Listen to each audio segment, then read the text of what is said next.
മക്കളെ, അസ്മാസ് ബ്ലൗസിലേക്ക് എല്ലാവർക്കും സ്വാഗതം.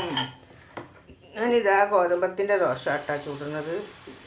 ഇങ്ങനെ കുറച്ച് ഒഴിച്ച് കൊടുത്തിട്ട് ഇങ്ങനെ ഉണ്ടാക്കി കൊടുക്കുക. ഓക്കെ. പിന്നെ ഞാനിതാ അടുപ്പത്ത് വെച്ചിട്ടുണ്ട്. വെളിച്ചെണ്ണ വെച്ച് കടുക് ഇട്ട് കൊടുത്തിട്ടുണ്ട്. ഇതൊക്കെ ബിസ്മില്ലാഹിർ. ദോശയിലേക്കുള്ള ചട്നിയാണ് കേട്ടോ. ഇതിൽ ഞാൻ ഉള്ളി, പച്ചമുളക്, കരിവേപ്പില, വെളുത്തുള്ളി, വലിയ ഉള്ളി, കുറച്ച് പുളി എല്ലാം കൂടെ ഇട്ടിട്ട് ആട്ടിയതാണ്. മല്ലിച്ചപ്പ് ആട്ടുന്നതിലിട്ടിരിക്കുന്ന കേട്ടോ. ഉപ്പും നല്ല ടേസ്റ്റാണ് ഇങ്ങനെ ചമ്മന്തി ഉണ്ടാക്കിയാൽ. എല്ലാ സാധനവും കൂടെ മിക്സിയിലിട്ടിട്ട് ഒരിറ്റ് വെള്ളം ഒഴിച്ചിട്ട് ആട്ടുക. അടിപൊളിയാണ് കൂട്ടാൻ. ഓക്കെ. തീ ഓഫാക്കി അത്ര തെളിച്ച ദോശ വെന്തും കൊണ്ട് നിൽക്കുകയാണ്. നല്ലോണം വേവട്ടെ. നല്ല ചട്ടിയിൽ ഇങ്ങോട്ടേക്ക് മറിച്ചിടാൻ വിട്ടിക്കുള്ളൂ. നമ്മൾ ദോശ മറിച്ചിട്ടു.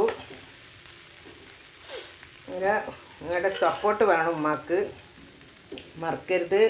ഇതാണിപ്പോൾ നമ്മൾ രാത്രിക്കത്തെ ഭക്ഷണം കേട്ടോ.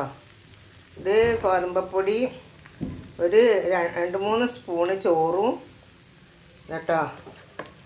ഗോതമ്പപ്പൊടി 2-3 സ്പൂണ് ചോറും എടുത്തിട്ട് ആട്ടിയതാണ്. ഇത്തിരി ഉപ്പിട്ടിട്ട് ഒരു കോഴിമുട്ടി ഒഴിച്ചിട്ടാ അങ്ങനെ ആട്ടിയെടുത്താണ്. നല്ല ടേസ്റ്റ്. അങ്ങനെ ഉണ്ടാക്കിയാൽ നല്ല നേർതായി കിട്ടുകയും ചെയ്യും. അങ്ങനെ അതൊക്കെ നമ്മളതും ചുട്ടെടുത്ത് പിന്നെ അതാ രസം കൂടെ വയ്ക്കട്ടെ. നല്ല ചട്ടിയാണ് കേട്ടോ. പുതിയ ചട്ടിയാണിത്. നല്ല സുഖമാണ് എനിക്കൂടെ ചുട്ടെടുക്കാൻ. ഫുള്ളും ചുട്ടെടുത്തിട്ടുണ്ട് കേട്ടോ. ഇതാ ഫുള്ളും ചുട്ടെടുത്തിട്ടുണ്ട്. നല്ല നേർങ്ങനാക്കി പരത്തിയതാണ്. ഓക്കെ. ഈ വീഡിയോ ഇഷ്ടപ്പെട്ടാൽ എല്ലാവരും ലൈക്ക് ചെയ്യുക, ഷെയർ ചെയ്യുക, സബ്സ്ക്രൈബ് ചെയ്യുക. ഓക്കെ മുത്തുമണികളെ.